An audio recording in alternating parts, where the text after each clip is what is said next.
Hello, my name is David Neff. I am going to present on addressing the housing crisis through stakeholder collaboration at this time. Hope you enjoy. So the first section I'd like to kind of define within this topic is the role of the social worker in a case study similar to the one that was provided. The main purposes are as follows: facilitate communication among stakeholders. That could be with the HUD, the community, developers, and government. The next point is identify and represent community needs and marginalized voices. Our third point is educate stakeholders on policy, housing rights, and equitable solutions. And our final is promoting accountability and inclusion. So identifying the type of conflict is the first thing that I feel is important in regards to addressing this issue that was marked in the case study. The primary conflict type, in my opinion, is structural. I think it's rooted in systematic inequalities, zoning laws, and limited resources for the area provided. And it includes elements of interest-based conflict with different priorities and visions within the project. Chosen conflict resolution strategies are as follows. There's a combination of mediation and advocacy. Mediation is build mutual understanding and trust amongst all parties. Advocacy is ensure vulnerable populations are heard and supported. And balanced stakeholder power for decision making is another conflict resolution that I felt was significant for this project. And steps to resolve the problem are as follows. Confront systematic housing issues openly, establish shared goals and values, facilitate structured stakeholder meetings, develop short and long-term action plans, and evaluate and adjust strategies regularly. And of course, whenever we're trying to take the proper steps to resolve specific problems within a scenario, making sure that these are in everyone's best interest is the priority as a social worker. To confront these issues that are shared could specifically be in regards to, helping those individuals who are desperately in need, and those who can support those people. And establishing the shared goals and values, it's understanding that there's respect for all parties within this decision-making process.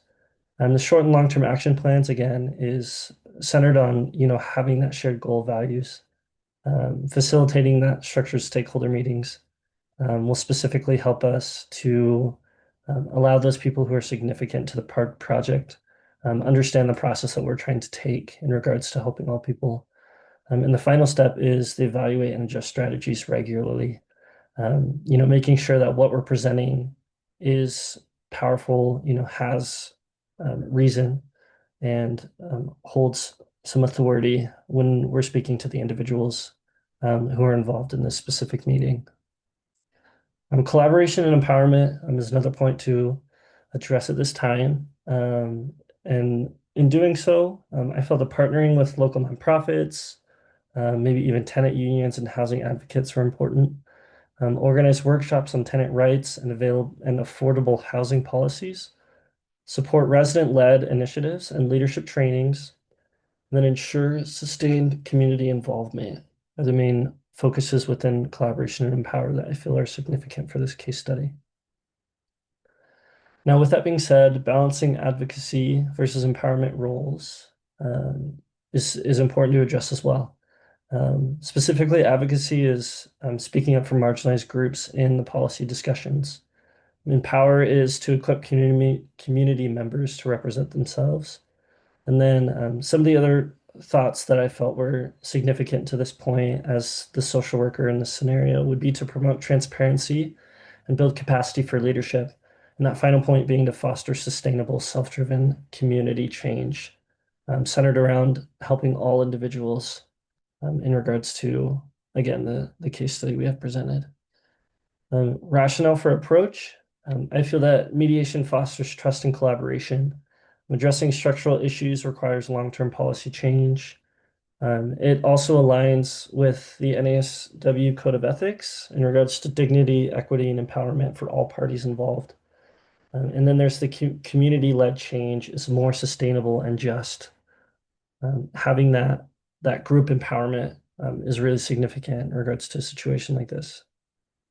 So our conclusion and call to action that I've provided is that housing is a human right. All people, have the right and opportunity to be able to have shelter and have that provided to them. In order to do that, there must be a collaboration. It must prioritize those most affected by the situation, but also those who are willing to help and assist in this project.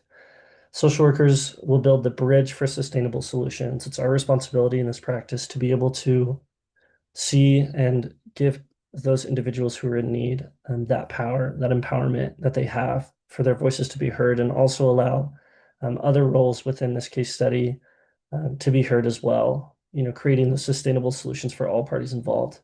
And a final question is, how can we grow our roles in housing justice work? This could be, by identifying specific needs and knowing the local areas well enough to be able to answer this question openly to a board of members, or even just like a city council, like a government, like we spoke of earlier. Here are my references that I utilize for this practice. Again, thank you very much for listening, and so yeah.